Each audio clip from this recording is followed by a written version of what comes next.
আমি জাপানে থাকি। চারপাশে হাজারো মানুষ থাকলেও আমি একা। সারাদিন বাসায় একা, একা থাকি। আমার হাসব্যান্ড কাজে যায়। এখানে যা কষ্ট সেটা বাংলাদেশে থাকা মানুষ হয়তো কোনোদিনও বিশ্বাস করবে না।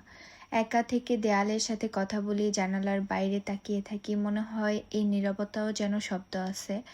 বাংলাদেশে একা থাকলেও গলির পাশে ডাক শোনা যায়। আত্মীয়স্বজন, বন্ধু-বান্ধব পাশে থাকে। কিন্তু এখানে একা মানেই সত্যি একা। বিদেশে ঝলমলের আলো আর সুন্দর রাস্তার ভেতরে একটা অদৃশ্য কষ্ট লুকিয়ে থাকে। হাসি-খুশি ছবির পিছনেও থাকে লুকোনো কান্না, চেপে থাকার অনুভূতি। আমি হয়তো সারাদিন একা, তবুও নিজেকে শক্ত করে বাঁচাই।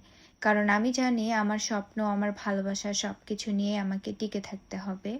তখন মনে হয় সুখ আর কষ্ট দুটোই আমার সাথে আছে। দূর থেকেও মন চাই একটু আপন মানুষের সাথে থাকি, কথা বলি।